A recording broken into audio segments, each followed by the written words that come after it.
All right, so we're going to cover the pediatric and geriatric radiography. And what's important about this is that one, when you x-ray a child, you understand it's not a small adult. And we'll go over dealing with the sick children and the elderly, how to speak to the child's parents, recognize the difference, how the child will act between all the ages, the emotional and physical needs, the diseases. I can't stress enough that on the slides is a group of diseases for pediatrics, and on the paper that I put that I asked everyone to read on geriatrics, there are some diseases for the elderly on it. Unfortunately, Bontrager doesn't do a separate chapter on geriatrics. It kind of adds it onto the different chapters when you discuss chess and so forth. So that's why I included that information sheet on the elderly. So what are the principles of pediatric imaging? Well, first, it's essential to success with pediatric patients to understand, one, children are not small adults, how to approach them. That's very important. You should always speak to a child at eye level. This means bending over and speaking to them. If the child is very small, then you're talking to the parent, but don't leave the child out. And you want to make sure that the rooms are prepared ahead of time. You explain what you're going to do to the child in simple terms. You may need to use immobilization techniques. And sometimes techs don't love to x-ray children, so they can get a little attitude. So you want to keep, if you do and you really don't like x-raying kids, just throw it aside. Okay?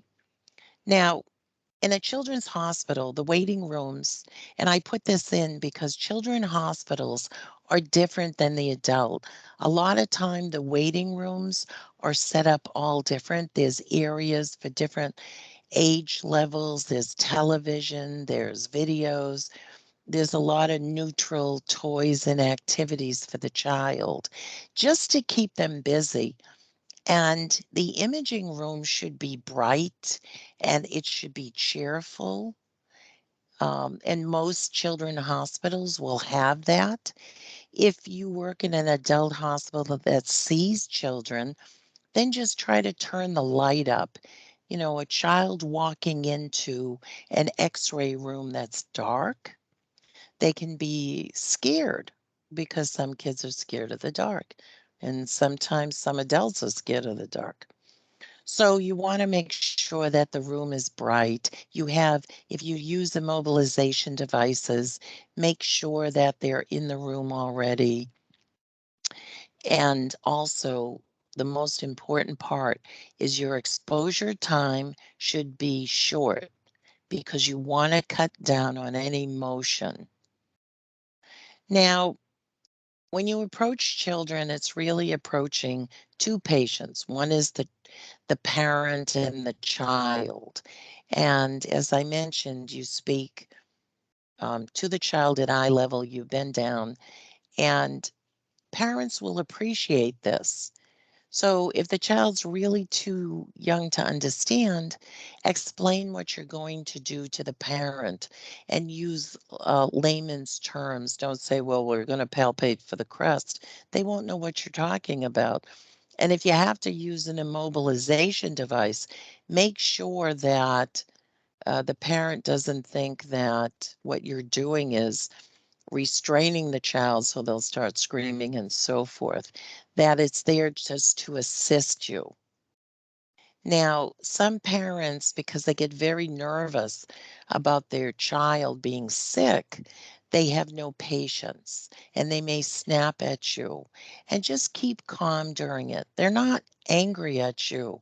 They're just confused and scared about the results that could happen with their child. Now, as far as using the parent to participate in the x-ray is depending on the hospital policy and your department policy. Some departments will not allow the parent to go into the room with the child, while others like the assistant of the parent.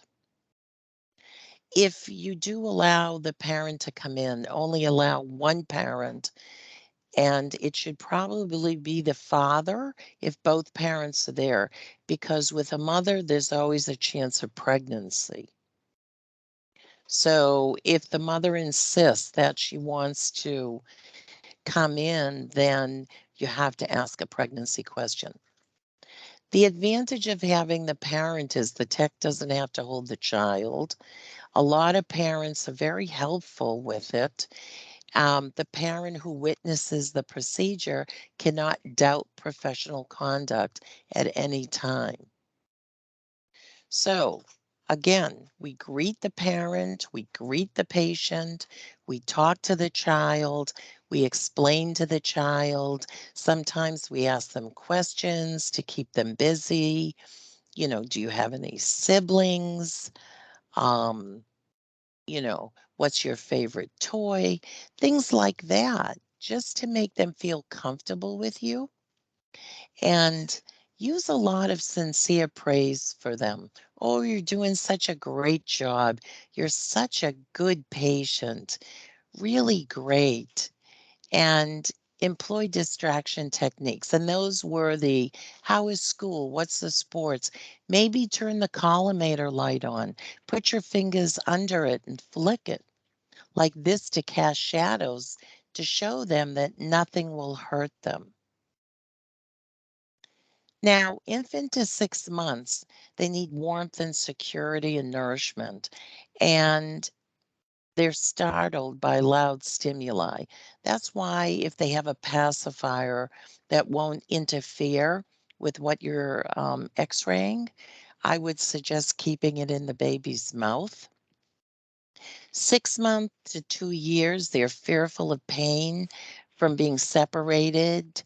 Hi, Tyler, from their parents and limitations in movement, and use good immobilization techniques. And later on in the PowerPoint, I'm going to show you the different types of immobilization equipment that you can use to help. Now, 2 to 3 years old, the child's very curious. They enjoy fantasy, they enjoy games.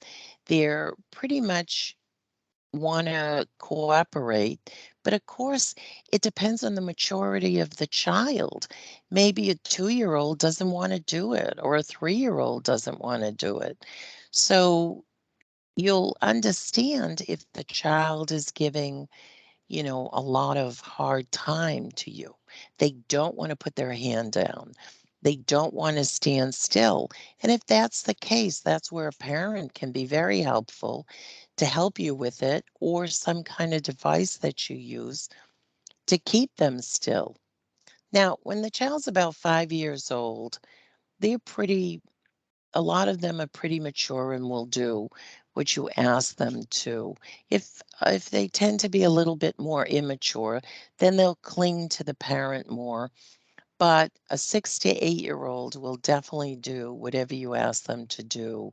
Easy to communicate, and they're very modest. So you want to make sure that you use a pediatric Johnny that fits them well. Now, preteens and adolescents understand everything you're talking about. And sometimes a parent will go into a room with a preteen, and because we have to ask patients between the age of 12 and 55 if they could be pregnant, it can be sticky. So you may want to just ask them when their last menstrual cycle was, and things like that, in order so that you don't offend the parent. Or you can say, we have to ask all patients between the age of 12 and 55 if they could be pregnant. And sometimes if a teenager is actually sexually active, they're not going to give you the answer in front of the parent.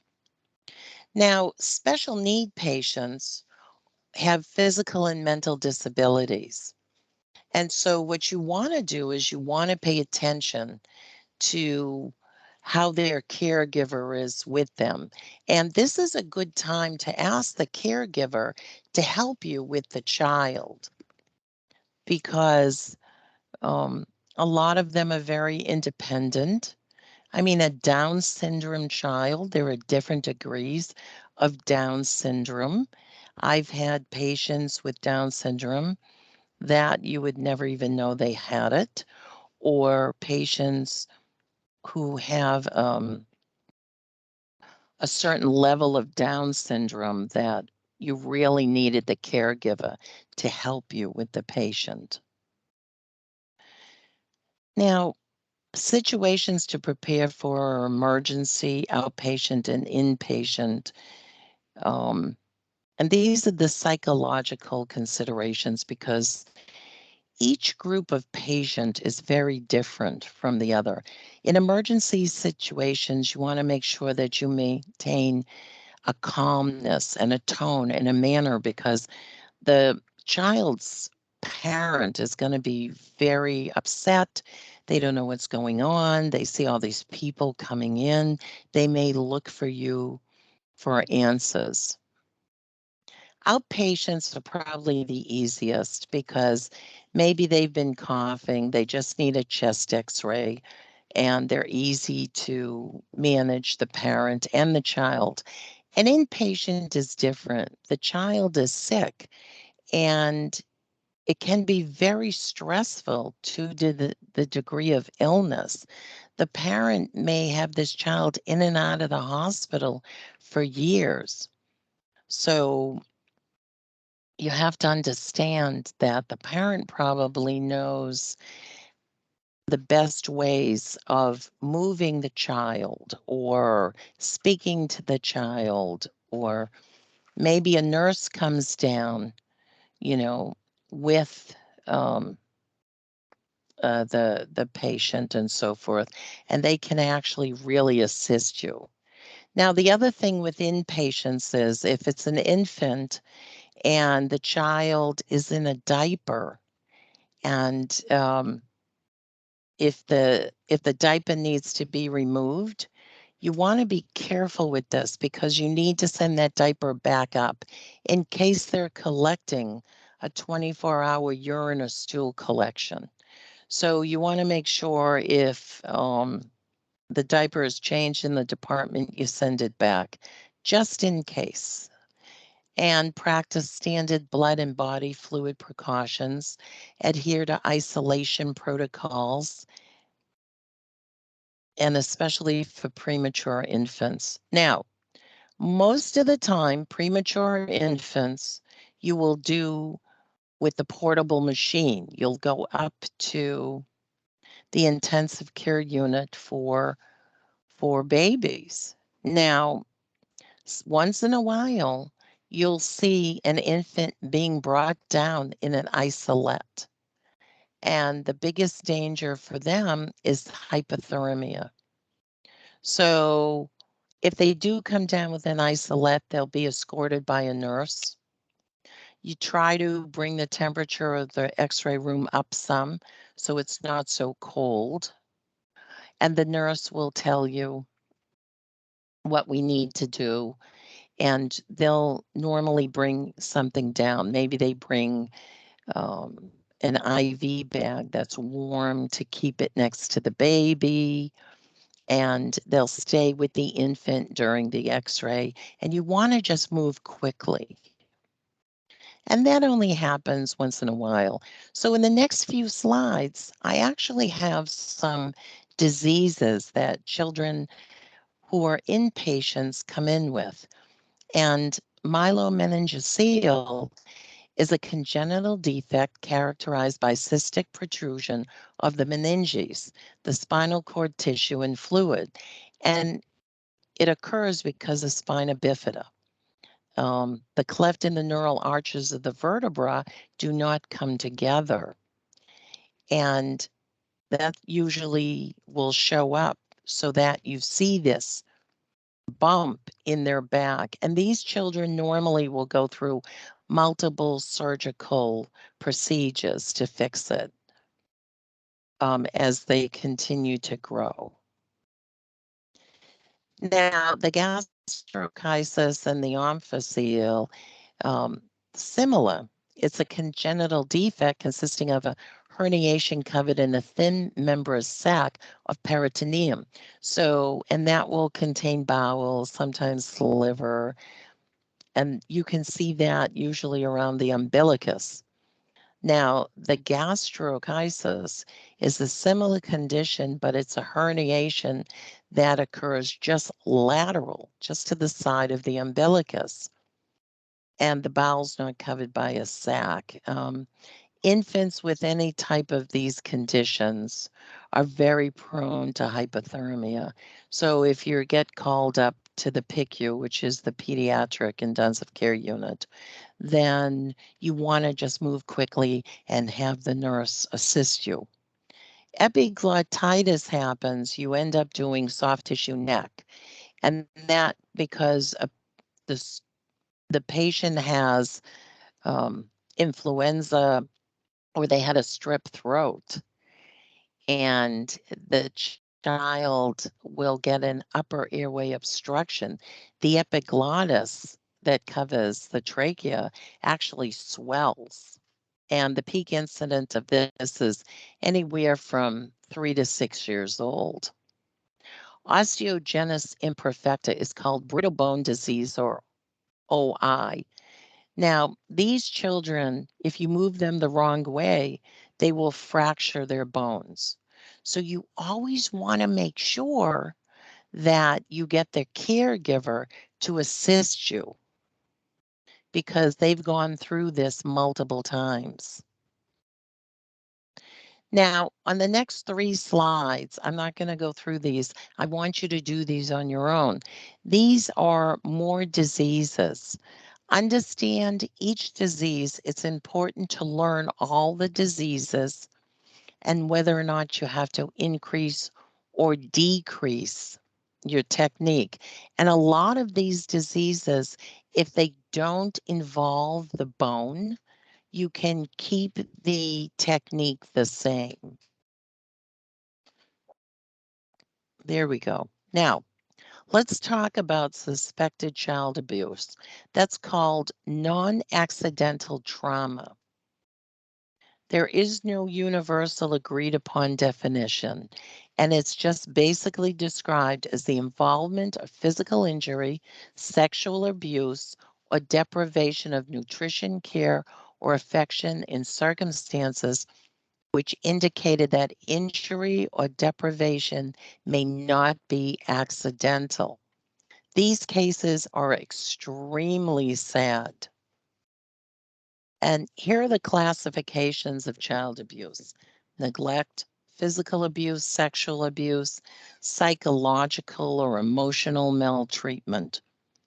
When these children come in to the department, we're going to do different x-rays, and you can always tell because the child will just lie there and let you do any x-ray that you need to because they're afraid of being hit or yelled at and so forth. It's very, very sad.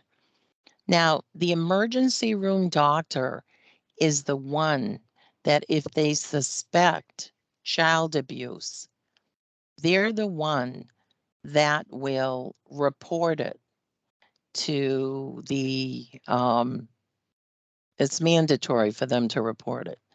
Now, the radiographer, even if they think child abuse is evident, they do not report. It is only the attending physician.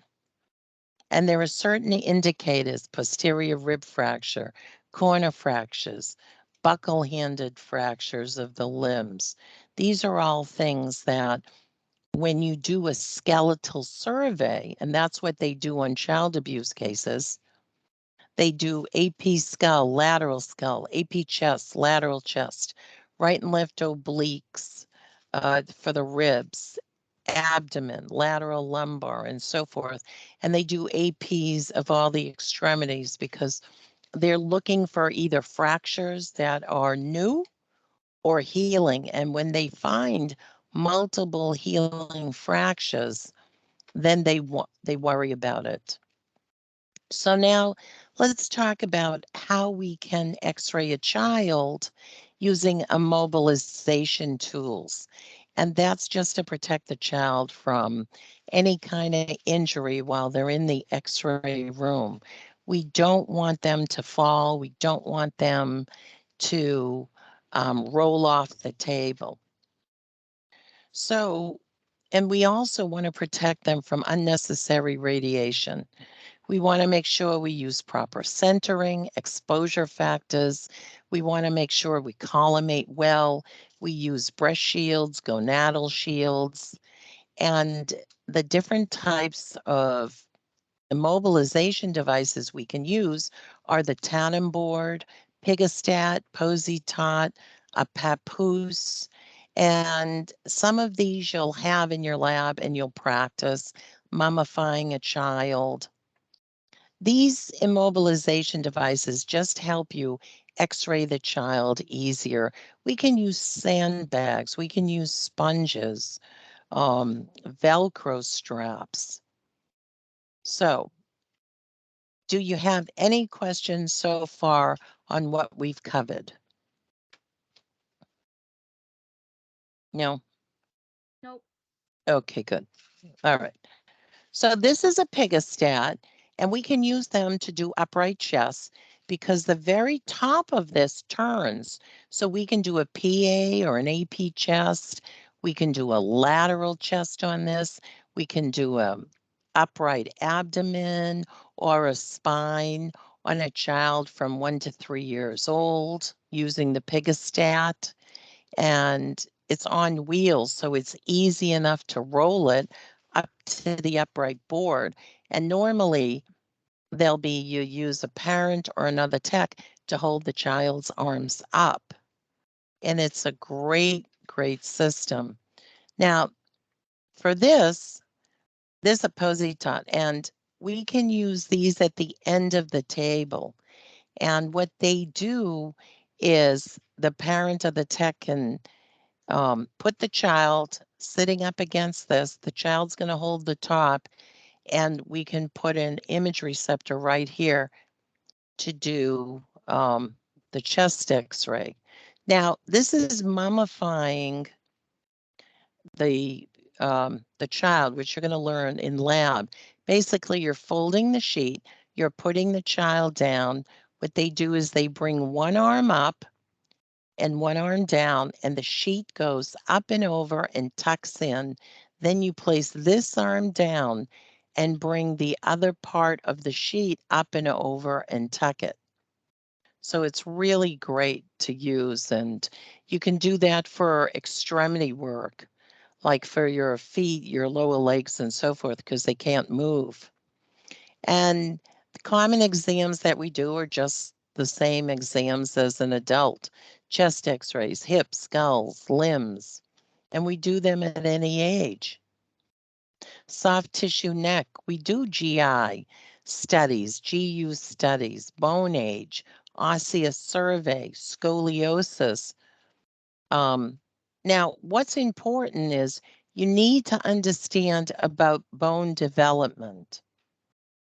And all bones begin in the embryo as connective tissue. Then they turn into cartilage and eventually bone. The primary centers of bone formation or ossification, such as centers involving the midshaft area of long bones, appear before birth called diaphysis. The diaphysis grows as bone develops. After birth, the secondary ossification center at the ends of the long bone is termed epiphysis. The osteoblasts move in and ossify the bone matrix to form bone. The epiphyseal plates intervene between the diaphysis and the epiphysis, and eventually everything is replaced by bone, and then the two areas will join together and growth ceases around the early 20s. And here I just have some images to show the normal growth patterns, what a knee looks like at a 3, a 4, a 6, and a 12-year-old. And you can see big differences. Now, for newborns to 3 years, when you do a 3-year-old or when you do any child that's going to cry, what you want to do is try to get the exposure and inspiration. So when they gasp in between the crying, that's when you try to grab the image. And you can put them in a pigostat. Centering is exactly the same at T6, 7. And wait for the end of the cry. Watch the abdomen. Watch the chest wall going in and out. These are all ways to catch that inspiration. Of course, a chest on an 18-year-old is just an adult, but 3 to 18-year-olds, you can either sit them at the end of the table, stand them up. They're too big for the pigostat. So use your imagination, the best way to get a big 3-year-old to stay still. A lot of times when we do hip x-rays on kids, it's because we're doing it for leg calvé-Perthes disease, which is flattening of the head of the femur. We do it for congenital hip dislocation, hip pain. On kids, they tend to do both sides to compare it. The thing about bone development in the hip is that with the hip bone between the ilium and the ischium and the pubis, they all on young children appear as individual bones separated by big joint spaces. But that's just because it hasn't grown yet into bone. So don't think you have fractures there when you don't. If you do a hip on an infant, make sure you remove that diaper. Check for rotation of the pelvis. You may need a Velcro strap. You may need use that mummify or bunny technique on the child to keep them still. For a skull, they use these head clamps, which I think are horrible.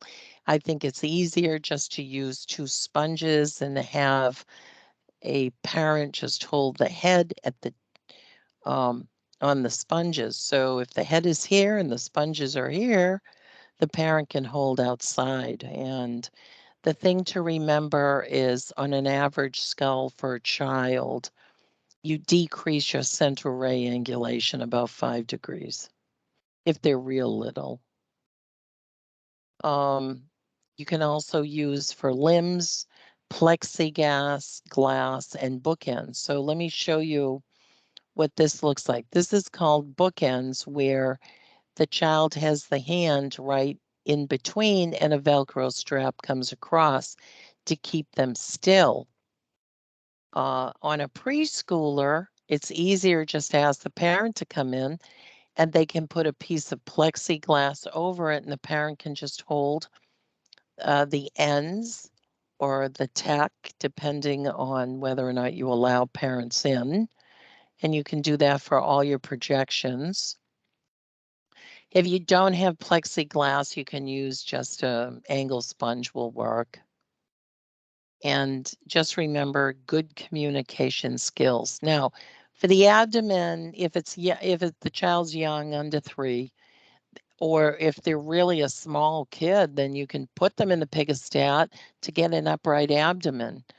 For supine, you want to use some type of immobilization. Maybe you put Velcro across the femurs to keep the child still. Just remember, kids like to move their hands everywhere, so be careful. Now, with GI and GU procedures, the prep is different depending on the age of the child. For a GU procedure, like an upper GI, if the child's 3 months and younger, they just have them not have anything to eat 3 hours prior. Up to 5 years, they're MPO 4 hours prior to the exam. Over 5, they're 6 hours prior. If you're doing a barium enema, there's really no prep for a little kid unless the doctor determines they'll need to. So it all changes, and we can use bunny wraps for these.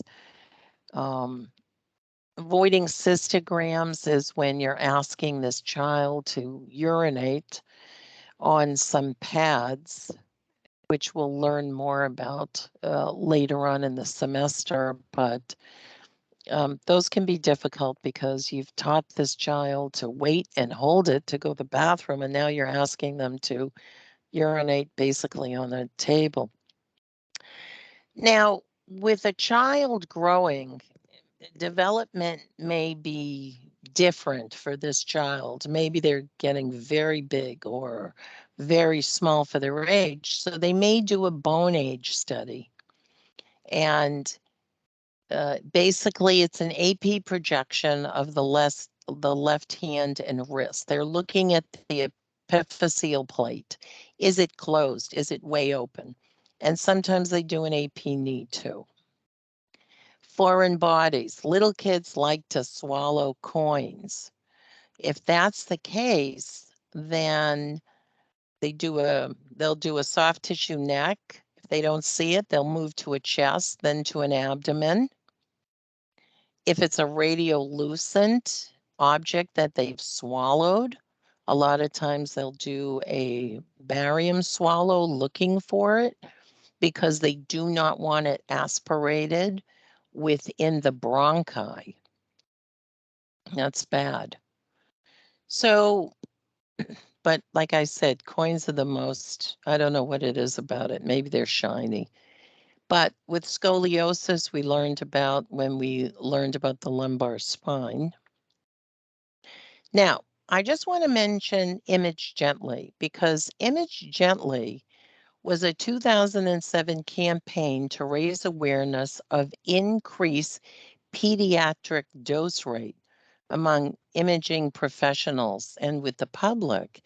And it began because of CAT scans, CT. They wanted to make sure that they could reduce the dose to the pediatric patient and no repeats in CT. So they started to gather data on what's the best technique to use. Now, it also came into digital imaging because they want to reduce the number of repeat exposures and avoid dose creep.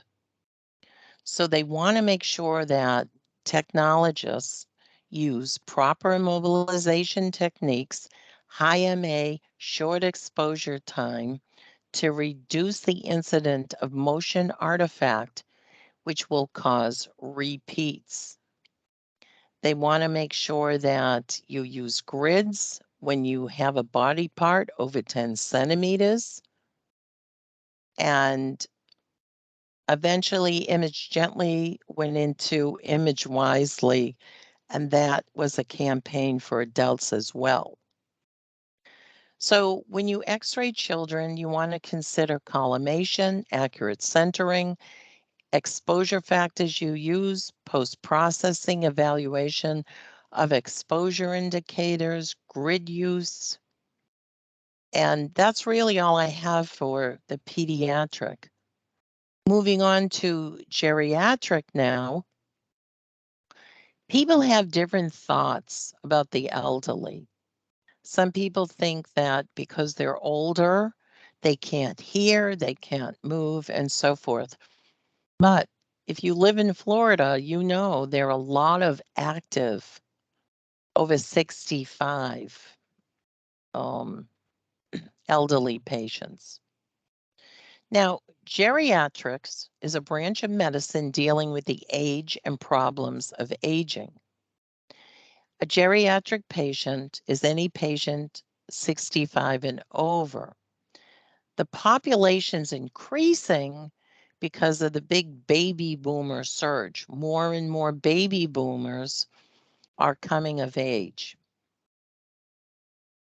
And it's important for the radiographer to understand geriatrics to make successful imaging. Now, research has shown that several factors affect the quality of the aging experience. Your gender, your race, ethnicity, and social class. Culturally, aging and treatment of elderly are determined by the values of the ethnic group. Asian population tends to respect the elderly more. A lot of times, children are brought up to know that when their parents get older, they will take care of them. And that's just, dependent on the ethnic group. Now, the economic status of elderly is varied. Important influence on health and well-being, because if you retire with money and plan ahead, then you live a different life than someone who lives just on Social Security and barely can make it by. Sometimes um, they have to decide, do I use the money for food or for my medication? So it's very sad. Now, ageism is a term used to describe the stereotyping of and discrimination against elderly persons. It's similar to racism and sexism. The attitude of the healthcare provider affects the quality of the care, and research indicates that negative attitudes towards older patients exist among health professionals. Why? Because maybe they don't move as quickly as the tech wants them to, or they don't hear everything, or the tech is just talking too fast for them. Now, the quality of elderly care improves with appreciation for special population, positive attitudes of the providers, information and education regarding elderly and unique conditions all change. And gerontology is that specialized field for the age, which includes illness prevention, illness management, health maintenance, and the quality of life. Now, when someone ages, there are certain physical effects. And the most common complaints of the elderly are weight gain, fatigue, loss of bone mass, joint stiffness, loneliness. Maybe they've lost their partner, their children have moved away. And exercise is the key to reducing the first four on the list. Balance, coordination, strength, and reaction time all decrease with age. Sight, hearing, taste, and smell also can decline with age. So it's helpful as the technologist to provide one instruction at a time, reduce background noise, speak slowly, distinctly, and directly to the patient. The other thing, keep in mind, not all elderly patients are hard of hearing. So adjust your voice volume as needed after assessment of the patient. There are cognitive effects that affect the elderly. It's caused by diseases, medications, aging, disuse. Fear of cognitive loss, especially Alzheimer's disease, are widespread among older persons. Dementia is just a progressive cognitive impairment that eventually interferes with daily function. Alzheimer's disease is not a common form. Just because the person gets older does not mean they have Alzheimer's. The psychosocial effects, positive attitude is a key aspect to healthy aging. 1 in 5 persons older than age 65 show signs of clinical depression. That's why elderly moving into over 55 communities is very important for them to have contact with other people their own age.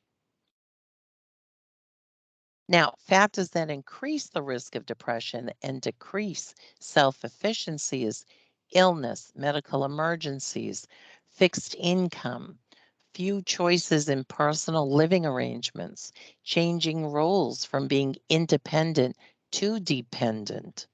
And it's important to understand these things. The top 10 chronic conditions of 65 and older are arthritis, high blood pressure, hearing impairment, heart disease, cataracts, deformity or orthopedic impairment, chronic sinusitis, diabetes, visual impairment, varicose veins. Also, respiratory disorders, diseases that increase in frequency, emphysema, chronic bronchitis, pneumonia, lung cancer, the most common cancer related to death in men and women. Anemia, primary concern. Incontinence is most well known. They have trouble holding their urine. Acute and chronic renal failure is not uncommon in the elderly. Benign prostatic hyperplasia, or BPH, is a big prostate, and that's common in men older than age of 70, so they seem to have to urinate more. Prostate cancer is the third most common cancer in males.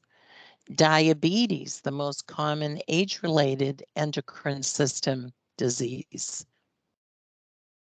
So these are some quick tips. Take time to educate your patient and family, decreases the patient's stress, their anxiety, increases compliance and satisfaction, speak lower and closer, reduce the background noise, treat the patient with respect and dignity, provide rest time between projections, don't move them quick.